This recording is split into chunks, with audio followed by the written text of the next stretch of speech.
নমস্কার, আমি কৌশিক রায়। ইউনিক পরিবারের সকল দর্শক বন্ধুকে অনেক অনেক শুভেচ্ছা জানাই। আগামী 12ই আগস্ট বুধবার বছরের শেষ সূর্যগ্রহণ। আর এই সূর্যগ্রহণ কোন রাশিতে হচ্ছে, কোন নক্ষত্রে হচ্ছে এবং কটা থেকে কটা এই গ্রহণ চলবে, গ্রহণের সময় আপনারা কি করবেন, গ্রহণ ভারতবর্ষে দৃশ্যমান রয়েছে কি না, কোন কোন রাশির ক্ষেত্রে এই গ্রহণ বিশেষভাবে লাভকারী হবে, আমি আজকের এই ভিডিওতে বিস্তারিত আলোচনা করব। তো ভিডিওটির সঙ্গে আপনারা অবশ্যই থাকুন, কারণ গ্রহণ নিয়ে আপনারা অনেক ব্রডকাস্ট দেখেছেন এতদিনে আশা করি। তো আজকের এই ভিডিওটা খুব গুরুত্বপূর্ণ হতে চলেছে। এই সূর্যগ্রহণ, দেখুন, এই সূর্যগ্রহণ হচ্ছে কর্কট রাশিতে এবং অশ্লেষা নক্ষত্রে। প্রথম 1 নম্বর পয়েন্ট, কর্কট রাশিতে হচ্ছে এবং অশ্লেষা নক্ষত্রে এই গ্রহণ হতে চলেছে। গ্রহণ থাকছে 12ই আগস্ট বুধবার। ভারতের যে সময় সেটা হচ্ছে রাত্রি 9টা 4 মিনিট থেকে ঠিক 13 তারিখ রাত্রি 1টা 28 মিনিট পর্যন্ত এই গ্রহণ চলবে। অর্থাৎ 4 ঘন্টা 24 মিনিট এই গ্রহণের স্থায়িত্ব রয়েছে। কিন্তু যেহেতু এটা রাত্রে হচ্ছে, ভারতবর্ষে দৃশ্যমান হচ্ছে না, অর্থাৎ ভারতবর্ষে এই গ্রহণে কোনো প্রভাব সেই মতন কিন্তু পড়বে না। তাই এর কোনো সূতককাল থাকছে না, কোনো সূতককাল কিন্তু লাগছে না। যদি দৃশ্যমান হতো ভারতবর্ষে তবে সূতককাল থাকতো, যেহেতু দৃশ্যমান নয় এর কোনো সূতককাল কিন্তু থাকছে না। কিন্তু আমি আবারও বলবো, গ্রহণের দৃশ্যমান না হলেও এর প্রভাব প্রত্যেকটি রাশির উপর শুভ এবং অশুভ দুটি প্রভাবে কিন্তু পড়বে। এবং কোন কোন রাশির ক্ষেত্রে শুভ প্রভাব পড়বে আজকের এই ভিডিওতে আমি আলোচনা করব। এবং আরেকটি আমি ভিডিও দেব কোন কোন রাশির ক্ষেত্রে বিশেষভাবে সাবধান থাকতে হবে, সেই রাশির নাম আরেকটি নেক্সট ভিডিওতে আপনাদেরকে জানাবো। দেখুন, সূর্যগ্রহণ, প্রথমে আমি একটা কথা বলি, এই গ্রহণ চলাকালীন আমি আবারও বলি, যারা গর্ভবতী মায়েরা রয়েছেন, মহিলারা রয়েছেন, অবশ্যই আপনারা সাবধানতা অবলম্বন করুন, কারণ এটা আপনাদের সন্তানের মঙ্গলের জন্য এই গ্রহণের সময় অর্থাৎ বাড়ির বাইরে বেরাবেন না। নাম্বার 1 পয়েন্ট, যতদিক পারবেন আপনারা ওম নমঃ শিবায় আপনারা পাঠ করতে থাকুন। আপনারা সূর্য প্রণাম মন্ত্র আপনারা পাঠ করুন। পাশাপাশি আপনারা বিষ্ণু সহস্র নাম পাঠ করুন। এবং বিশেষ করে আপনারা যারা জল খাবেন, যারা গর্ভবতী মহিলারা রয়েছেন, অবশ্যই জলের মধ্যে তুলসী পাতা অবশ্যই দিয়ে রাখুন। এবং এর সাথে সাথে এই সময়টা আপনারা ধারালো কোনো বস্তু ব্যবহার আপনারা করবেন না।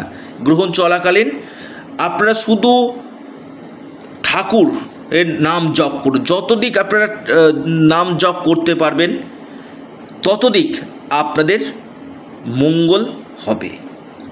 তো এই যে গ্রহণ, এই গ্রহণে কোন কোন রাশি মহা কোটিপতি হতে চলেছে, এবার আমি এক এক করে রাশির নাম আলোচনা করতে চলেছি।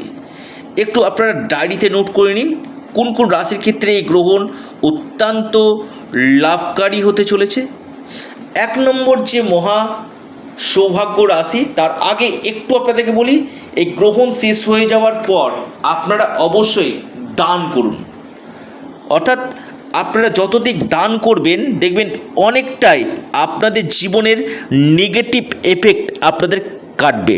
দান করুন, অর্থাৎ সেটা আপনি যে কোনো নির্ধনী ব্যক্তিকে গুড় দান করতেন, গুড়, আখের যে গুড় হয় সেই গুড় আপনারা দান করুন, গম আপনারা দান করুন, এবং নির্ধনী ব্যক্তিকে কিছু অর্থ বা আপনি যদি বস্ত্র দান করতে পারেন, বিশেষভাবে আপনারা লাভ পাবেন। এবং তারপরের দিন আপনারা ঠিক বুধবার পেরিয়ে বৃহস্পতিবার দিন আপনারা গাভী মাতাকে আখের গুড় খাওয়ানোর চেষ্টা করুন, বিশেষভাবে আপনারা কিন্তু লাভ পাবেন। সেদিন যদি আপনারা গাভী মাতাকে আখের গুড় খাওয়ান না, আপনাদের জীবনে নিশ্চিত রূপে পরিবর্তন 100% আসবে। কোন এই সৌভাগ্য 6 রাশি এই বছরের শেষ সূর্যগ্রহণে মহাকোটিপতি হতে চলেছে? আমি এক এক করে রাশির নাম বলতে চলেছি। তার আগে যারা আমার সাথে পরামর্শ করতে চাইছেন, অনলাইন কনসালটেন্সি করতে চাইছেন, আপনারা স্ক্রিনে দেওয়া হোয়াটসঅ্যাপ বুকিং নাম্বারে যোগাযোগ করুন। 1 নম্বর মহা সৌভাগ্য রাশি মকর। মকর রাশি এই গ্রহণ আপনার বিদেশ থেকে অর্থ লাভ আপনাদেরকে কিন্তু দিবে। মকর রাশি আপনাদের এই সময় ব্যবসা এবং পরিবারের ক্ষেত্রে বেশ কিছু চেঞ্জ, আটকে থাকা কোনো অর্থ এবং বিজনেস থেকে আপনারা লাভ করবেন। নাম্বার 1 রাশি মকর। দ্বিতীয় রাশি আপনার মেষ রাশি। মেষ রাশির এই গ্রহণ আপনাদের ক্ষেত্রে কিন্তু বিশেষ করে কর্মক্ষেত্রে বেশ কিছু চেঞ্জ আপনাদের নিয়ে আসবে, আপনাদের কেরিয়ারের ক্ষেত্রে লাভ দেবে, আর্থিক স্থিতি আপনাদের মজবুত করবে এবং কোনো প্রপার্টি থেকে এই সময় আপনারা লাভ পাবেন, কোনো সম্পত্তি বা আপনাদের নতুন কোনো অ্যাপয়েন্টমেন্ট আপনারা পেতে পারেন কর্মক্ষেত্রে আগামী দিন। এরপর মহা সৌভাগ্য রাশি কন্যা রাশি। কন্যা রাশির ক্ষেত্রে এই গ্রহণ কিন্তু অত্যন্ত শুভ ফল আপনাদেরকে কিন্তু দিবে। অর্থাৎ কন্যা রাশির ক্ষেত্রে দেখবেন, আমি বলবো এই গ্রহণ আপনাদের ঋণ শোধ হবে, আকস্মিক অর্থপ্রাপ্তি হবে, ইনকাম গেইন আপনাদের করবে, আপনাদের ডেলি ইনকাম সোর্স বাড়াবে, অনলাইন কাজের সঙ্গে যারা যুক্ত রয়েছেন তাদের ক্ষেত্রে ভালো, আর্থিক স্থিতি আপনাদের মজবুত কিন্তু করবে। 3 নম্বর রাশি। এরপর মহা সৌভাগ্য রাশি লিখে রাখুন, বিশেষভাবে লাভ পেতে চলেছে, সেটি হচ্ছে আপনার তুলা রাশি। তুলা রাশির ক্ষেত্রে এই গ্রহণ আপনার প্রমোশনের জায়গায় কিন্তু নিয়ে আসতে চলেছে।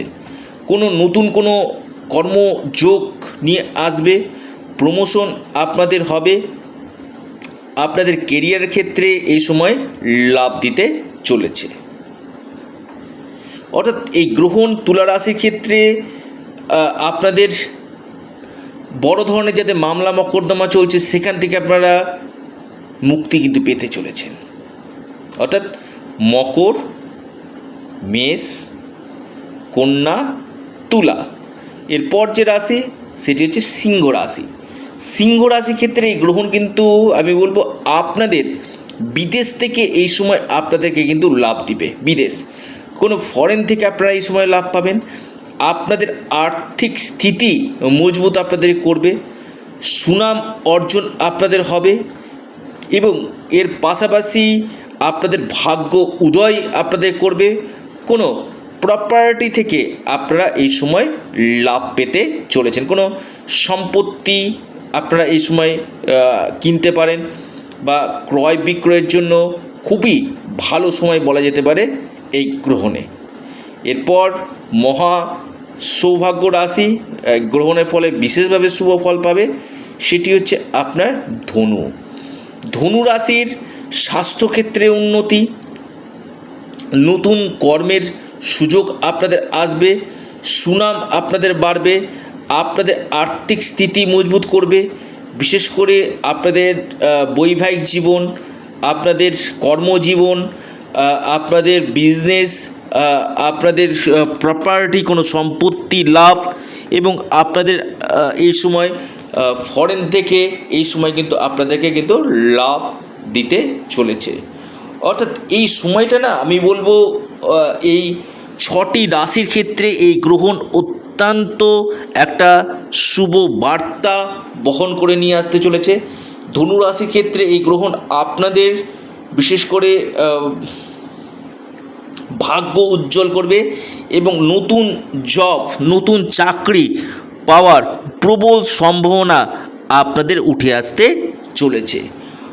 অর্থাৎ বছরের শেষ সূর্যগ্রহণ এই 6 রাশির ভাগ্য খুলতে চলেছে। তো প্রিয় দর্শক বন্ধু, ভিডিওটি এ পর্যন্তই এবং এর পাশাপাশি আপনারা অবশ্যই গ্রহণ হয়ে যাওয়ার পর দান করতে আপনারা ভুলবেন না। ভালো থাকুন, সুস্থ থাকুন, নমস্কার।